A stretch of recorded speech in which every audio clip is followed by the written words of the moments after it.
Hello दोस्तों, मेरा नाम निशा है और मैं दिल्ली की रहने वाली हूँ। मेरे घर में मेरे मम्मी पापा और मेरे दादा दादी है। मैं अपने माँ बाप की एक ही औलाद हूँ। मुझे मेरे माँ बाप ने बड़े प्यार से बड़ा किया है। आज मेरी उम्र 19 साल की है, लेकिन मुझे देखकर कोई कह नहीं सकता कि मेरी उम्र इतनी कम होगी, क्योंकि मेरा बदन बिल्कुल एक 24 साल की लड़की की तरह हो चुका है। और इसकी वजह मैं खुद ही हूँ, जो 15 साल की उम्र से ही मैं वह सब करने लगी।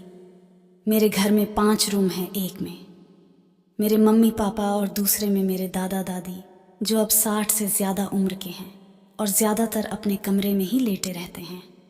और तीसरे में मैं खुद रहती हूँ और बाकी के 2 कमरे हम अलग अलग कामों के लिए उपयोग में लेते हैं। मेरे पापा की उम्र 42 साल की है। मेरी माँ वैसे तो बहुत खूबसूरत है, लेकिन बहुत ही पुराने विचारों वाली एक साधारण औरत है, जो अपना ज़्यादातर वक्त पूजा पाठ या अपने सास ससुर की सेवा में और घर के कामकाज में गुजारती है। मेरे पापा, जो एक बिजनेसमैन हैं और अपना खुद का बिजनेस चलाते हैं।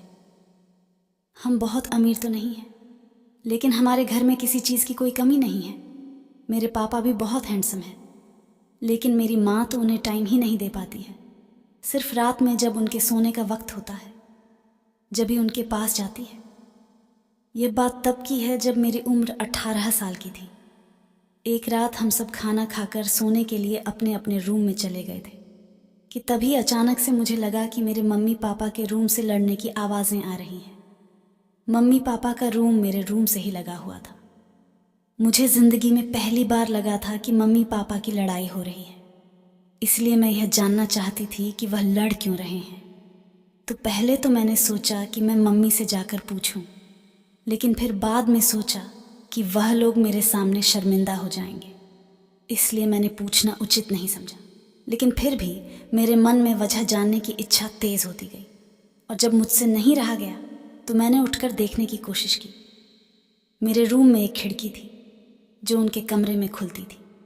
वह खिड़की बहुत पुरानी तो नहीं थी, लेकिन उसमें 2-3 जगह छेद थे। फिर मैंने अपने रूम की लाइट ऑन की और उस छेद में आंख लगी। अब अंदर का नज़ारा देखकर मेरे बदन में करंट सा दौड़ गया था, क्योंकि पापा और मम्मी को इस तरह मैंने कभी नहीं देखा था, और मेरी मम्मी उन्हें बार बार मना कर रही थी। और अब मेरी नज़र तो बस वहीं टिक गई थी, और मैं चाहकर भी अपनी नज़र हटा नहीं पा रही थी। अब वो लोग कुछ बात कर रहे थे, लेकिन मेरा ध्यान तो कहीं और ही था, और उनकी बातें सुनने का ध्यान भी नहीं था। अब मेरा दिल ज़ोर ज़ोर से धड़क रहा था, और इसके साथ ही मुझ पर एक और बिजली गिरी, और यह सब देखते ही मेरी तो जैसे सांसें ही रुक गई थी। फिर मेरी मम्मी उस चीज़ को देखकर पहले तो गुस्सा हुई और फिर शर्म से अपनी नज़रें झुका ली। अब उन्हें भी कुछ महसूस होने लगा था, और फिर उन्होंने इशारे से पापा को अपने पास बुलाया। फिर मेरे पापा और मम्मी कुछ देर तक वैसे ही रहे जैसे एक पति पत्नी रहते हैं। फिर थोड़ी देर के बाद मम्मी अपने आप को ठीक करके और लाइट बंद करके सोने के लिए लेट गई।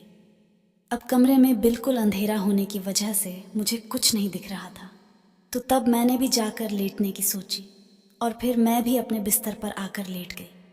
लेकिन अब मेरी आंखों के सामने तो मम्मी पापा की पिक्चर मानो चल रही थी, और पापा का वो भयानक अवतार पता नहीं मुझे क्यों बहुत अच्छा लग रहा था। अब मेरा दिल कर रहा था कि मैं भी उनके साथ वैसे ही रहूं जैसे मम्मी रहती है। उस रात मुझे बहुत खुजली हो रही थी। फिर मैंने उस रात पहली बार अपने हाथ की मदद लिया। अब मेरे ख्यालों में और कोई नहीं बल्कि मेरे पापा ही थे। फिर जब मेरी खुजली बंद हुई, तब मैं इतनी थक चुकी थी कि कब मेरी आंख लग गई मुझे पता ही नहीं चला। फिर सुबह मम्मी ने जब आवाज़ लगाई तो मेरी आंख खुली। फिर मम्मी बोली कि बेटा, सुबह के 7 बज रहे हैं, स्कूल नहीं जाना है क्या? तो तब मैं उठकर सीधी बाथरूम में गई, तो फिर अब मेरी आंखों के सामने फिर से वही नज़ारा आ गया था। अब मुझे फिर से खुजली होने लगी थी, तो मैंने फिर से अपने हाथों की मदद ली। दोस्तों, मुझे बहुत अच्छा महसूस हो रहा था। खैर, जैसे तैसे करके मैं स्कूल जाने के लिए तैयार हुई और ड्रेस पहनकर बाहर आई, तो नाश्ते की टेबल पर मेरा पापा से सामना हुआ। मैं रोज़ सुबह पापा को गुड मॉर्निंग करके विश करती थी, तो तब मैंने उस दिन भी पापा को वैसे ही विश किया। अब मैं उनके ठीक सामने जाकर कुर्सी पर बैठकर नाश्ता करने लगी थी, और फिर नाश्ता करने के बाद में स्कूल की बस पकड़ने के लिए बाहर जाने लगी। लेकिन मेरा मन पापा को छोड़कर जाने का नहीं हो रहा था। तो तब मैं बाहर तो गई, लेकिन कुछ देर के बाद वापस आकर मैंने बहाना बनाया कि मेरी बस निकल चुकी है। अब ऐसी स्थिति में पापा मुझे स्कूल छोड़कर आया करते थे। तो तब मम्मी बोली कि जा पापा से कह दे, वो तुझे स्कूल छोड़ आएंगे। फिर मैं खुशी खुशी पापा के कमरे में गई। फिर मैंने पापा से कहा तो वह मुझे स्कूल छोड़ने के लिए राज़ी हो गए। मैंने कहा मैं लेट हो रही हूँ, तो तब पापा बोले कि ठीक है, मैं टी शर्ट तो पहन लूँ, तू मेरा बाहर इंतज़ार कर। तो मैं बाहर आकर इंतज़ार करने लगी। पापा मुझे ज़्यादातर स्कूल कार में ही छोड़ते थे, लेकिन उस दिन मेरे कहने पर उन्होंने मुझे हमारी एक्टिवा स्कूटर पर स्कूल छोड़ने के लिए गए। दोस्तों, यहाँ तक तो मेरा प्लान सफल रहा था, लेकिन आगे के प्लान में थोड़ा ख़तरा था और मुझे यकीन नहीं था कि वह सफल हो जाएगा। फिर मैं उनके पीछे बैठ गई और फिर हम स्कूल की तरफ चल दिए। मेरा स्कूल घर से लगभग 10 किलोमीटर दूर था। रास्ता लंबा था और सुबह का वक्त था, तो रोड सुनसान थी।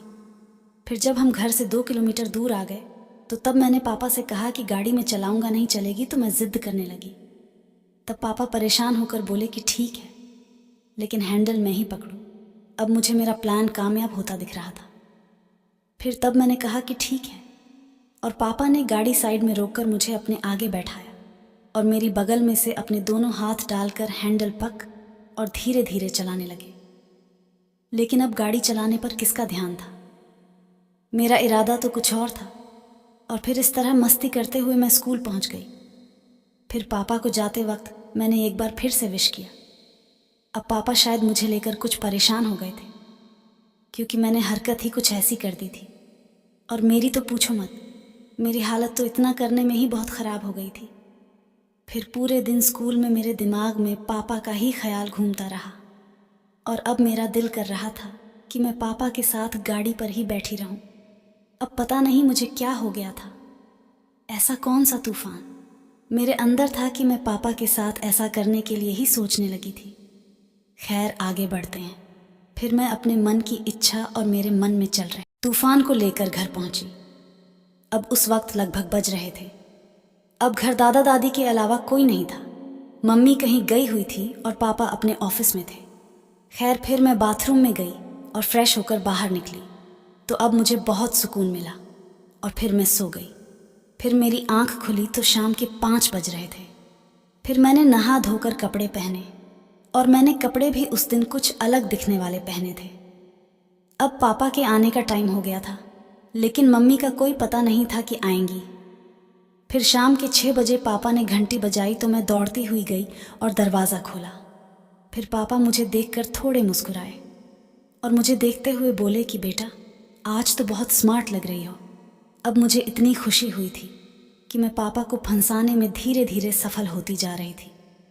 फिर अंदर आकर पापा ने चाय का ऑर्डर कर दिया, तो मैं किचन में जाकर चाय बनाने लगी। फिर पापा भी फ्रेश होकर किचन में आ गए और इधर उधर की बातें करने लगे थे। फिर थोड़ी देर बाद मैंने पापा की तरफ देखा तो पापा की नज़र कहीं और थी। अब मुझे तो ऐसा लग रहा था कि जैसे मेरे मन की इच्छा पूरी हो जाएगी, और बस मैं ऐसे ही खड़ी रही। लहर अब चाय बन चुकी थी और फिर मैंने पापा से डाइनिंग रूम में जाकर बैठने को कहा और चाय वहाँ देकर के बाथरूम में जाकर खुद को शांत करने लगी थी। फिर मैं कुछ देर बाद बाहर आई तो तब तक मम्मी भी आ चुकी थी। मुझे मम्मी पर बहुत गुस्सा आया, क्योंकि मुझे पापा से अपने मन की इच्छा को जाहिर करना था और मम्मी के सामने मैं कुछ नहीं कर सकती थी। अब पापा भी मम्मी के आने से थोड़े दुखी हो गए थे, क्योंकि ना तो वह कुछ करती थी और ना ही उन्हें कुछ करने देती थी, और मुझे भी उन्हें सताने में बहुत मज़ा मिल रहा था।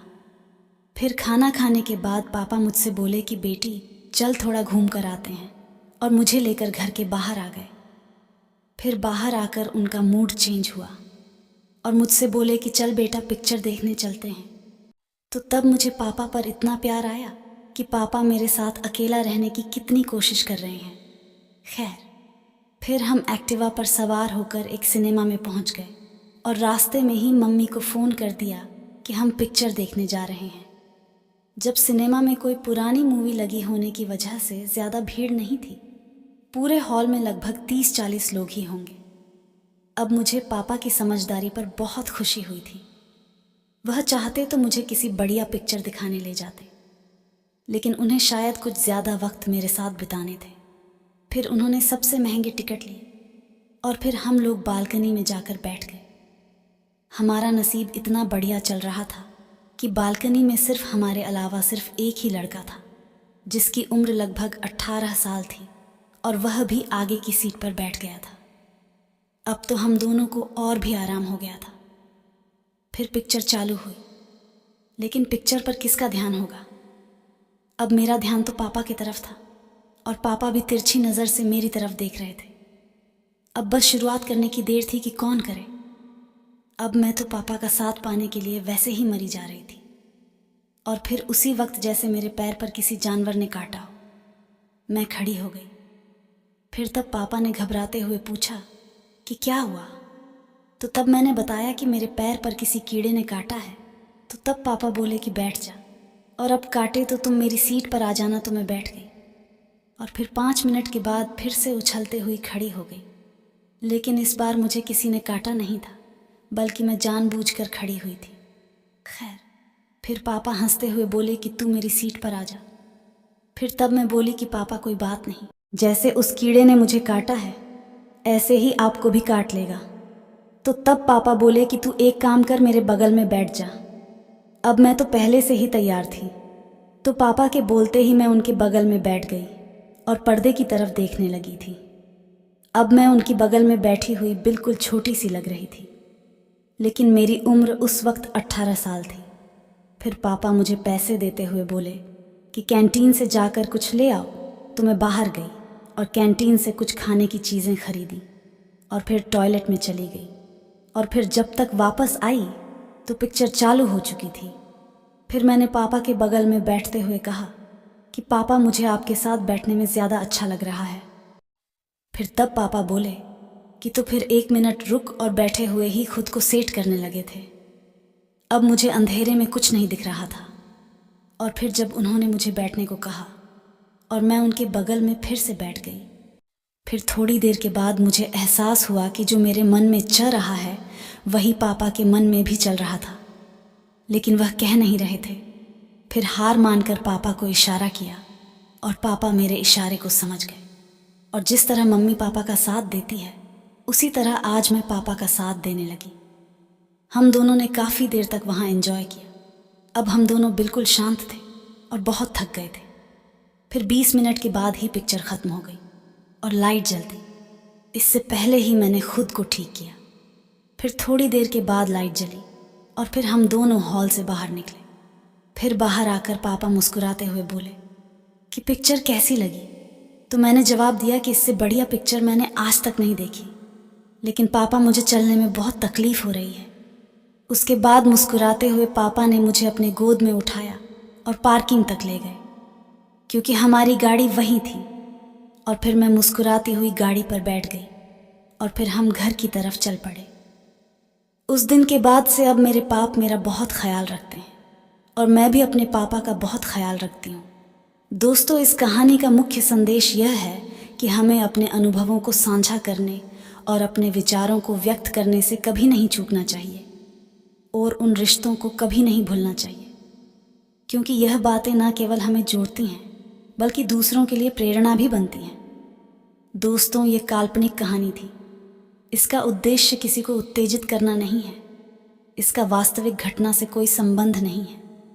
दोस्तों, आपको यह कहानी कैसी लगी? कमेंट बॉक्स में ज़रूर बताएं और हमारे चैनल को सब्सक्राइब करके हमें सपोर्ट करें।